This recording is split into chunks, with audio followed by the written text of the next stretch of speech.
Переговоры США, Украины и России закончились сенсацией. Совместный ужин и обсуждение, где встретятся Трамп, Зеленский и Путин. В Киеве или Москве. Дискомбобулятор Дональда Трампа. Еще раз. Дискомбобулятор. Трамп рассказал о новом американском супероружии. Аятолла Хаминеи спрятался в бункере в ожидании атаки Трампа на Иран. Разведки подтверждают. Сотрудники миграционной службы опять убили гражданина Америки в погоне за нелегалами и опять в Миннеаполисе. Им руководит соперник Трампа и Венса на выборах. Ледяной супершторм в США. Полстраны парализовано. Для остальных стран объясняем. Это гололед и снегопады. Но выглядит катастрофично. Австралия страдает от рекордной жары. Теннессисты на Australian Open даже стараются закончить сет побыстрее. А теперь об этом подробно и по делу. Это один день. Не забудьте подписаться и поставить лайк этому видео.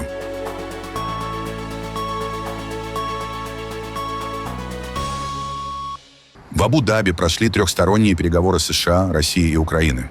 И, по словам американских чиновников, они оказались продуктивными. Это новый этап усилий Вашингтона по урегулированию войны.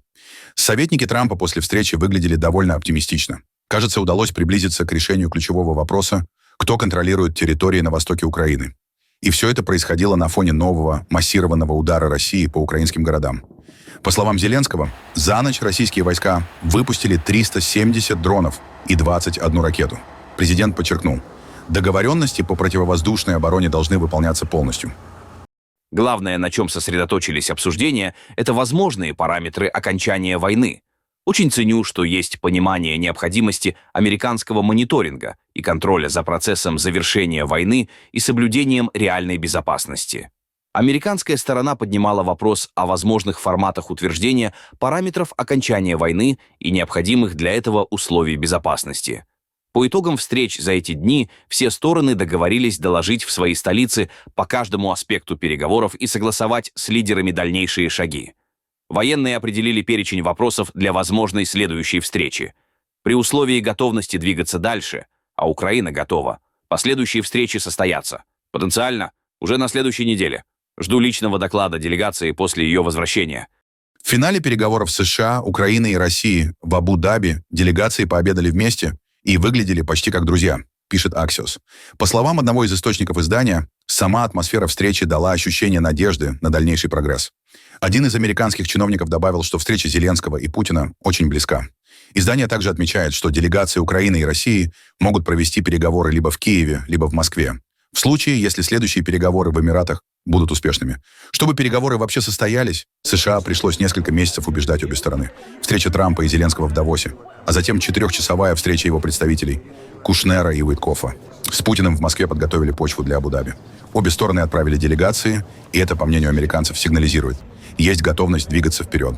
Американцы вели совместные встречи с Россией и Украиной, а потом обе стороны встречались и без них. В Абу-Даби обсуждалось все. Требования России в Донбассе, спор вокруг Запорожской АЭС, меры по деэскалации, то, что покажет, война завершена и не возобновится. По словам американцев, обсуждения проходили с уважением, без давления. Украинские источники добавляют, прогресс есть, но пока непонятно, готов ли Путин реально завершить войну и дать своим переговорщикам полномочия заключить сделку. Американцы считают, встреча в Абу-Даби – важный шаг к следующему этапу переговоров.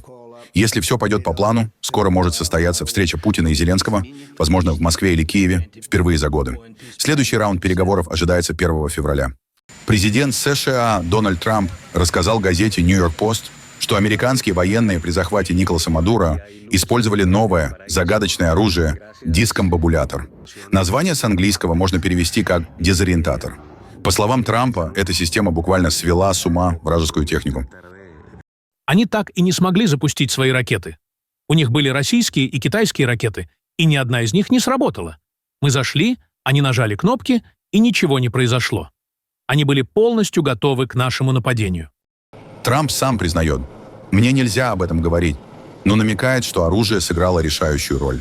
Комментарии президента США прозвучали после того, как журналисты спросили его о покупке администрации Байдена импульсного энергетического оружия, которое, предположительно, было использовано в Каракасе.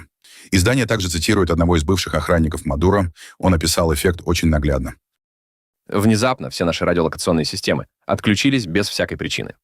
Следующее, что мы увидели, это беспилотники. Множество беспилотников, летающих над нашими позициями. Мы не знали, как реагировать. Затем появились вертолеты. Всего 8. В какой-то момент они что-то запустили. Я не знаю, как это описать. Это было похоже на очень мощную звуковую волну. Внезапно я почувствовал, будто моя голова взрывается изнутри. У всех нас пошла кровь из носа. Некоторых рвало кровью. Мы упали на землю не в силах пошевелиться. Мы даже не могли встать после этого звукового оружия. Или что это было? Москва, похоже, знала, что произойдет. Как сообщило агентство Associated Press 23 декабря, кремлевские чиновники начали эвакуацию семей российских дипломатов из Венесуэлы за несколько дней до начала атаки американцев. Позже Министерство иностранных дел России в сообщении на X опровергло информацию о том, что оно отправляет своих представителей домой, но не уточнило, просили ли семьи дипломатов покинуть страну. Кремль был предупрежден заранее и, похоже, не предупредил Мадуро и не предпринял никаких серьезных мер по защите. Министерство иностранных дел Путина выразило протест уже после случившегося. Сам Путин хранил молчание. Аятолла Али Хаминеи, по данным западных и израильских СМИ, ушел в подполье. Сообщается, что верховный лидер Ирана скрывается в укрепленном бункере в Тегеране на фоне резкого обострения отношений с США и приближения американских военных кораблей к Персидскому заливу. Как пишет Iran International со ссылкой на источники, Хаминеи переведен в подземный комплекс, соединенный системой тоннелей. Причина – предупреждение военных о высокой вероятности американских авиаударов. Управление текущими делами режима, по этим данным, временно передано его младшему сыну Масуду Хаминеи.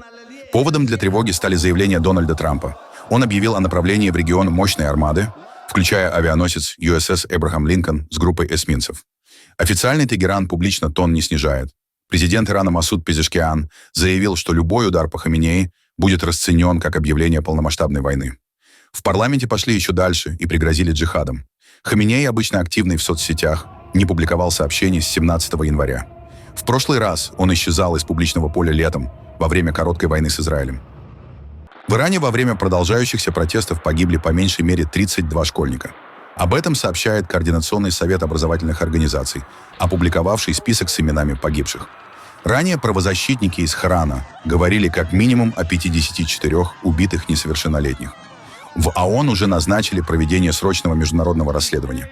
Спецдокладчица ООН по правам человека в Иране Май Сата заявила, реальное число погибших может превышать 20 тысяч человек.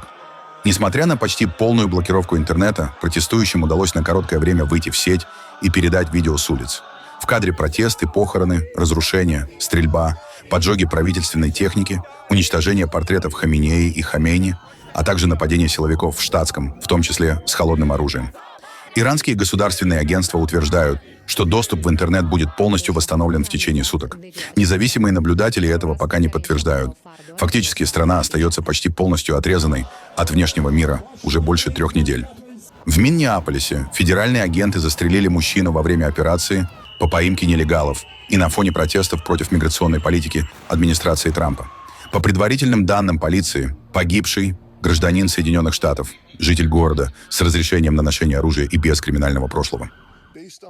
Исходя из имеющейся у нас информации, которая очень ограничена, это 37-летний белый мужчина, житель Миннеаполиса, и мы полагаем, что он является гражданином США. Нам не сообщали официальных сведений о том, что привело к стрельбе, но мы видели видео, которое циркулирует в социальных сетях. Мы призываем всех сохранять мир. Это уже второй случай гибели гражданина США от рук федеральных агентов в Миннеаполисе за месяц и третий инцидент со стрельбой в целом.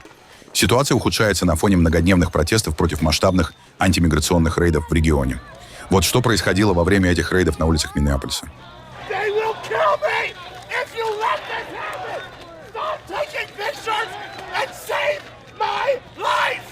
Президент Дональд Трамп проинформирован о произошедшем.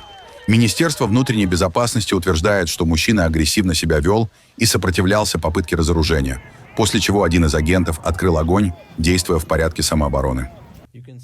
Вы можете видеть этого незаконного иммигранта на экране слева и справа от меня. Это Хосе Уэрта Чума, чей уголовный послужный список включает домашнее насилие с намерением причинить телесные повреждения, нарушение общественного порядка и вождение без прав. Во время этой операции человек подошел к агентам пограничной службы США с 9-миллиметровым полуавтоматическим пистолетом.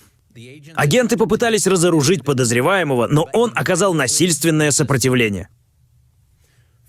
Опасаясь за свою жизнь и безопасность коллег, агент пограничной службы открыл огонь в целях самозащиты.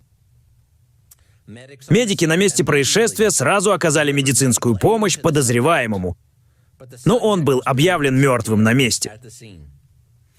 У подозреваемого также было 2 заряженных магазина и не было доступного удостоверения личности. Судя по всему, это была ситуация, когда человек хотел нанести максимальный ущерб и устроить резню среди сотрудников правоохранительных органов. Затем около 200 участников беспорядков прибыли на место и начали препятствовать действиям полиции и нападать на сотрудников. Для обеспечения безопасности граждан и правоохранителей были приняты меры по контролю толпы. Ситуация развивается. Дополнительная информация будет предоставлена позже. Агент был высококвалифицированным и служил в пограничной службе 8 лет. Агент прошел обширное обучение в качестве инструктора по безопасному обращению с оружием и по менее летальным методам. Мы не допустим насилия против наших сотрудников правоохранительных органов и нуждаемся в помощи штата и местных властей для координации действий по выведению с улиц опасных преступников. Я хочу повторить то, что президент Дональд Трамп, секретарь Кристи Ноэм, я сам, директор Маркос Чарльз и многие другие неоднократно заявляли. Если вы препятствуете сотруднику правоохранительных органов или нападаете на него, вы нарушаете закон и будете арестованы. А вот рассказы участников протеста, которые утверждают, что видели трагедию собственными глазами. То, что мы видели, это то, что сообщество общается между собой как обычные люди, а эти люди приходят и причиняют нам вред. Они нападают на нас, когда мы ничего не делаем, кроме как соблюдаем закон и мирно наблюдаем, а потом решают собраться вместе и убить одного из нас. Что вы слышали о том, что произошло сегодня утром? Сегодня утром они пытались зайти в ресторан. Ресторан их не впустил. А мирный наблюдатель снимал их на видео, и тогда они решили напасть на этого мирного наблюдателя. А когда их стало 6-8 на одного человека, они решили расстрелять его хладнокровно. Ну, он просто шел и все такое. А потом эти IC внезапно выпрыгнули ниоткуда и просто начали его брать. Толкаться с ним. Он просто шел, а они его окружили. И он поскользнулся на льду, и они начали с ним тягаться. А потом они ударили его по голове канистрой.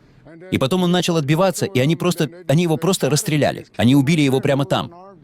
Он был без оружия. Он просто шел. У него не было ни пистолета, ничего, понимаешь? Он просто умер. И у меня здесь видео, чтобы показать это. Да. Они стреляли в него, когда он был на земле. У меня есть... Я покажу тебе, я уже показывал видео. Ну да, он был на земле, и они только усугубляли дело, ударяя его по голове. Понимаешь, о чем я? Они даже не дали ему шанса лечь на землю, они просто начали с ним возиться. А потом просто бросили его на землю и расстреляли, понимаешь? Убили его. На него напали 6 агентов, так что он никак не смог бы дотянуться до оружия, если бы оно у него и было. Но, понимаешь, здесь холодно. Все закутаны, так что ты не знаешь, что у них может быть. Ты понимаешь? Но просто грустно видеть, как его убивают вот так. Им не нужно было стрелять, чтобы уложить его на землю. Понимаешь?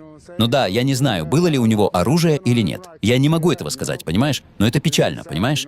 Видеть это в реальной жизни, насколько все близко, понимаешь? Власти Миннесоты с версией федеральных агентов тоже не согласны. Мы связывались с Министерством внутренней безопасности, но они не смогли предоставить нам конкретные детали самого инцидента. И мы считаем, что он был законным владельцем оружия, у него было разрешение. Это предварительная информация. Насколько нам известно, в стрельбе участвовало более 1 сотрудника правоохранительных органов. И снова есть публичное видео, на котором видно, как несколько сотрудников правоохранительных органов вступают в драку с одним человеком. Мэр Миннеаполиса Джейкоб Фрей жестко раскритиковал действия федеральных сил, назвав их военизированными и подрывающими доверие к государству и демократии. По его словам, накануне в городе мирно протестовали около 15 тысяч человек, без пострадавших и разрушений. Я только что видел видео, на котором более 6 агентов в масках избивали одного из наших жителей и застрелили его насмерть. Сколько еще жителей, сколько еще американцев должно погибнуть или серьезно пострадать, чтобы эта операция закончилась? Сколько еще жизней должно быть потеряно, прежде чем эта администрация поймет, что политический и партийный нарратив не важнее американских ценностей? Сколько раз местные и национальные лидеры должны умолять вас, Дональд Трамп, прекратить эту операцию и признать, что она не создает безопасности в нашем городе? Так что, президент Трамп, Сейчас момент, чтобы действовать как лидер. Ставьте Миннеаполис. Ставьте Америку на первое место в этот момент. Давайте достигнем мира. Давайте положим конец этой операции. И я говорю вам, наш город восстановится. Безопасность будет восстановлена. Мы просим вас принять меры прямо сейчас и вывести этих федеральных агентов. Губернатор Миннесоты Тим Уолз потребовал, чтобы расследование возглавили власти штата, и призвал Белый дом вывести IC из Миннеаполиса. Он подчеркнул, что у штата достаточно ресурсов для обеспечения порядка, и предупредил: федеральные агенты не должны мешать работе следователей. После стрельбы был активирован Центр экстренного реагирования штата. Есть ли у меня уверенность, что Дональд Трамп поступит правильно? Нет, у меня нет большой уверенности, что Дональд Трамп поступит правильно. Зато у меня есть большая уверенность, что большинство американцев поступят правильно. И я думаю, что вряд ли найдется много людей по всей стране, которые, глядя на все это освещение событий и на все, что было сказано под предлогом так называемой иммиграционной реформы, продолжат называть этих людей правоохранительными органами. Они не являются правоохранителями. У нас есть настоящие правоохранительные органы, которые делают невероятную работу. И слушать, как Грег Бовина унижает труд наших людей, которые разгребают последствия этого бардака, нет, у меня нет уверенности, что он поступит правильно. Но в чем я уверен? Есть немало республиканцев, которые по каким-то причинам не могут найти в себе хребет. Но, возможно, они поймут, что не выиграют больше ни одни выборы, пока не встанут на сторону справедливости, верховенства закона и человеческого достоинства. И этот момент настал. Я сейчас обращаюсь к жителям Миннесоты. Я слышу этот крик, и я продолжу умолять вас о мире. Я знаю ответ. Вы просите нас о мире, мы его соблюдаем. А в ответ нам стреляют в лицо на улице, когда мы выходим из кофейни с пончиком. Мы не можем дать им то, чего они хотят. Мне трудно подобрать слова, глядя на безумие, которое мы наблюдали на этой неделе со стороны Белого дома, и на то, что оно делает здесь. Я говорю жителям Миннесоты то же, что говорил и раньше. Пользуйтесь своими правами по первой поправке.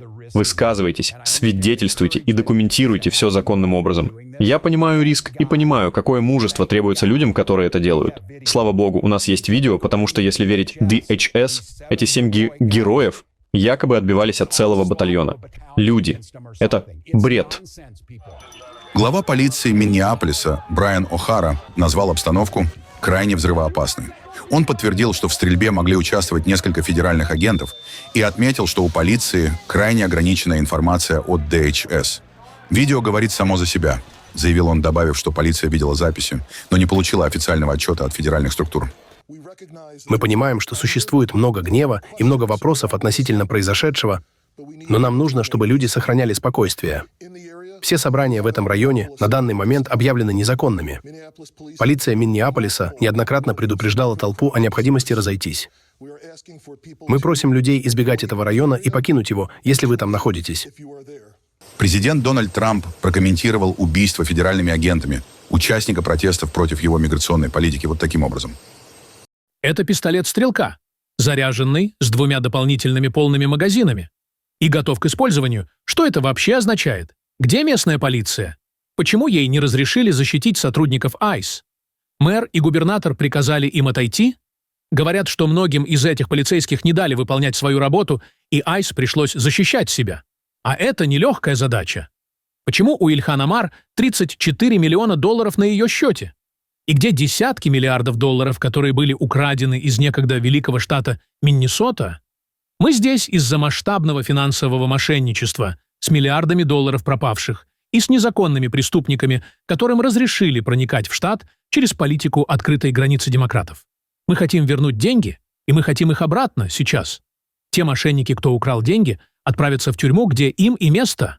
Это ничем не отличается от действительно крупного ограбления банка. Многое из того, что вы сейчас видите, это покрытие этой кражи и мошенничества.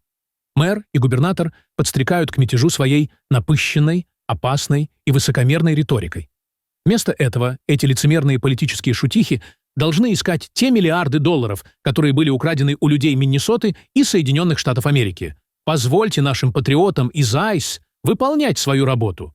12 тысяч незаконных иммигрантов-преступников, многие из которых были насильниками, уже арестованы и выведены из Миннесоты. Если бы они все еще были здесь, вы бы увидели нечто гораздо худшее, чем то, что происходило сегодня. США накрывает ледяной шторм Ферн, самый мощный за последние 10 лет. Под угрозой более 140 миллионов человек. Авиация фактически парализована. Только в воскресенье отменены более 8,5 тысяч рейсов. Антирекорд за год. В субботу еще 4000. Больше всего пострадал Техас. В одном только аэропорту Форт Далласа отменили около 1000 рейсов. К полудню в Техасе, Оклахоме и Луизиане дороги покрылись льдом толщиной до 6 миллиметров. Впрочем, пока жители этих штатов воспринимают происходящее как внеплановые зимние каникулы для детей и взрослых. Но жители южных штатов, кажется, не в курсе снежков, снеговиков и катания с горок. Тут нечем заняться. Я просто гуляю поблизости и фотографирую. Синоптики предупреждают, шторм может затронуть до 40% территории страны. От южных равнин до Новой Англии. Власти говорят прямо, ущерб может быть сравним с крупнейшими ураганами в истории. Без электричества уже остались более 119 тысяч домов. В Техасе 51 тысяча отключений, в Луизиане 20 тысяч, в Нью-Мексико почти 11 тысяч. В Джорджии водителей просят не выезжать минимум 2 суток. Из-за того, что целые штаты покрыты льдом, восстановление электроснабжения может занять несколько дней. И мы знаем, что за этим штормом следует еще холодный фронт. Поэтому, если вы остались без электричества, вам нужно будет найти способ обеспечить тепло в вашем доме и себе в течение нескольких дней после шторма. Это будет одной из главных проблем, наряду, конечно же, с запасами еды, воды и медикаментов. Президент Трамп привел в готовность ФЕМА. В резерве поисково-спасательные команды, 7 миллионов пайков, сотни тысяч одеял и генераторы. Режим чрезвычайной ситуации объявлен уже в 21 штате. Еще 9 запросили федеральную помощь. Синоптики предупреждают. Полдюйма льда, это меньше 1,5 сантиметров, катастрофа. Он рвет линии электропередачи и валит деревья. А на Среднем Западе морозы такие, что обморожение возможно уже через 10 минут. И это еще не финал. Шторм движется на северо-восток. От Вашингтона до Нью-Йорка и Бостона ожидают до 30 сантиметров снега. Мы ожидаем не менее от 20 до 23 сантиметров снега, а возможно и больше. И это будет не только снег. Шторм принесет с собой сильные холода, продолжительный период экстремально низких температур, который продлится всю следующую неделю. Откровенно говоря, в Нью-Йорке не было столь длительного и сильного холода уже около 8 лет. Но что бы ни произошло, Нью-Йорк готов. Ну и главное, все это, конечно, на первый взгляд выглядит так, что просто наступила зима. Жители Аляски на ледяной шторм не жаловались. Около 7 сотен собак и более сотни ездаков из 13 стран собрались в Орлицких горах в Чехии на 28-х гонках на собачьих упряжках Седевакуф-Лонг по одной из самых сложных трасс в Европе. Сильный снегопад создал идеальные условия для гонки. Старт был назначен у деревни Дешня в Орлицких горах в 167 километрах к востоку от Праги, рядом с польской границей. Участники преодолели дистанцию в 300 километрах за 5 этапов на протяжении 4 дней, включая ночной забег. Победителями на длинной дистанции стали чешские спортсмены Jiří Vondrák и Роман Хабаска. Большинство участников соревновались на более короткой дистанции 200 километров, также разделенной на 4 этапа. Эта гонка, впервые организованная в 1990-х годах чешскими ездаками, названа в честь сибирского хаски, который принадлежал организатору Павлу Кучере, но сбежал накануне первой гонки и погиб в соседней деревне. Маршрут проходит через заснеженные леса с суммарным набором высоты в течение 9 километров, а свежий снег и мороз добавляли сложности. Седевакуф-Лонг остается одной из самых сложных и зрелищных гонок на собачьих упряжках в Европе, проверяя выносливость и мастерство как наездников, так и их четвероногих команд. Игроки и болельщики Australian Open, австралийского открытого чемпионата по теннису, страдают от экстремальной жары. Температура в Мельбурне достигает 40 градусов по Цельсию. Организаторы начали матчи на час раньше обычного, чтобы использовать утреннюю прохладу. Но уже к 10:30 по местному времени условия были тяжелыми. Из-за жары игра идет быстрее. Действующая чемпионка турнира Мэдисон Кис вышла на центральный корт под палящим солнцем и уверенно обыграла Каролину Плешкову. 6-3, 6-3, уложившись всего в 75 минут. Еще быстрее свою встречу завершила Джессика Пегула, победив россиянку Оксану Селихметьеву. 6-3, 6-2. Турнир работает по специальному протоколу экстремальной жары, который учитывает температуру воздуха, влажность, ветер и тепловое излучение. В середине дня индекс тепловой нагрузки достиг 3,4 балла. При 4 игрокам разрешают более длинные перерывы, при 5 матчах на открытых кортах приостанавливаются. Организаторы призвали зрителей надевать головные уборы, пить воду и пользоваться распылителями с водой. Болельщики признают, жарко, но готовы терпеть.